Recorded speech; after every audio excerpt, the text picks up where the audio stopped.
Now, our next guest is an iconic American actress, comedian, writer, singer, and producer. She started her career as a stand-up comedian as well as performing off-Broadway during the 1960s and most recently stars in the huge hit, the comedy series that is Grace and Frankie with Jane Fonda. She is, of course, the incredible Lily Tomlin. And journalist Ian Horner caught up with her for this exclusive chat. Take a look. We've got Lily Tomlin on the line from Los Angeles, where you are still in lockdown, but hopefully coming out of it like we're beginning to as well. Thank you so much for joining us, Lily. Yeah, it's nice to be here, Ian, and to see you again, even though it's on screen. As a gay woman, what are you personally most prideful about? Well, I'm prideful that we've taken care of our community this long and made strides, and the young people that have come up have been absolutely committed to their own visibility and their own forthrightness, and they've made so much happen. And the fact that marriage has become a reality when I never thought I would live to see it, and wasn't even sure I wanted to. But as an institution, I see the value of it, and to being declared a wholly respectable citizen according to the family of man. So I support marriage on that basis. Back early in your career, there was a period when Time magazine thought that putting a famous lesbian on its cover was groundbreaking purely because she was gay. And that's the opposite of normalising all of us who are queer. And no wonder you said no. No, I did. I was tempted to get on to take the cover, but I was more revulsed by them thinking that I would sell myself just to be on the cover of their magazine. Well, I'd also just done Nashville. It was the first movie I'd done, and the interviewer asked me, what was it like, Lily, to see yourself making love to a man on the big screen? And then I would answer, I'd say, well, I've seen these women all my life. I know how they walk. I know how they talk. And I gave all the cliched answers that people who played a gay role and wanted to make sure that the public knew they were not gay, I sort of flipped those answers. Now, here in Sydney, we've been focusing especially on inclusivity and Indigenous LGBTQ Australians. They must be more visible. Black Lives Matter, it's a fact, as much here as they do in America, and inequity is everywhere. Now, the world needs good leaders. And looking at your leader, do you think democracy is overrated? Is it overrated? No, I don't. No. Well, what's the replacement? The people have got to be educated, and there's got to be equanimity and diversity and inclusivity. You're so absolutely correct. But see, our country was divided back in the Civil War, and it's like they have never gotten over that. And then where does this racism come from? I grew up in Detroit, and I grew up in a black neighborhood. So I never, and my mother and father were Southern. They were from Kentucky. And I would go every summer to Kentucky to visit my relatives. But I saw my relatives behaving so badly. I couldn't believe how they thought and the things they did and the things they said. I mean,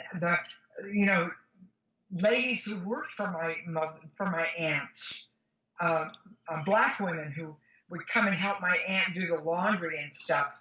And my aunt was a sweet, lovely person, but she's so acculturated to this division of the races and this domination. And all of them were young kids, everybody. It was unbelievable that they were so ignorantly raised. And so many people now, I was just reading about it in the Boston paper. Some white guy was out, he had a mask on, he covered himself, he was hiding a bit, but he had a mop and a pail, and he was scrubbing out the black word of Black Lives Matter, and any other kind of reference to any kind of equality or any kind of a good thing for black people.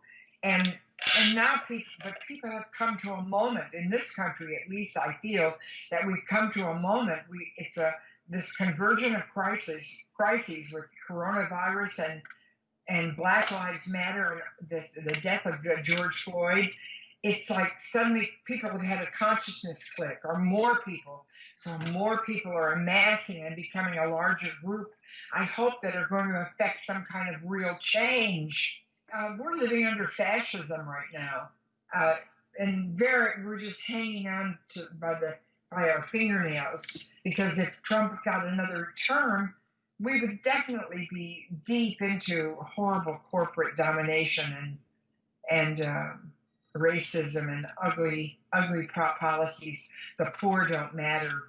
Let the poor get coronavirus. That's how you feel people like that think. They'll get rid of a few of them.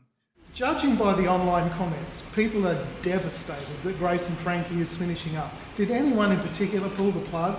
No, I think the show the reason we were given by Netflix is that the show's just gotten too expensive. Well, I don't know what the big raises were, for sure. They had given us some raises, but nothing astronomical. But maybe because there's more of us.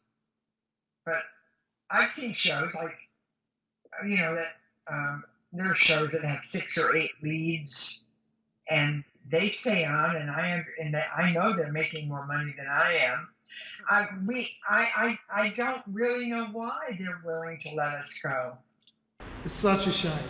Hey, what did you think when you heard that Grace and Frankie were going to market vibrators? Were you and Jane consulted about that little plot line? No, not so much. No, Marley just handed it to us. No, it's designed specifically for the older adult woman with hand or wrist issues. What would you like us to do with it? What do you think they want us to do with it? We always meet with her before a season starts, and she tries to kind of roughly sketch out what the season will be.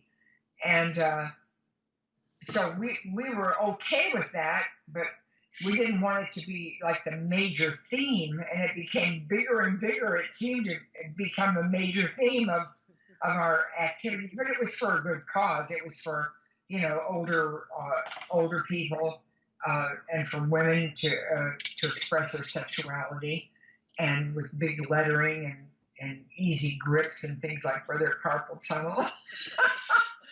And so it was it was fun, and it was well received. Yeah. I had relatives in the South writing me saying, like, send me one of those vibrators. I said, listen, if these vibrators worked, I could have sold them for a pretty good sum. But, they didn't operate. Thank you so much for being with us tonight. Oh, thank you. Thank you, Ian. And I want to wish you all a very, very happy live from Stonewall and a great, great Pride Month. Ladies and gentlemen, give it up for Lily Tomlin.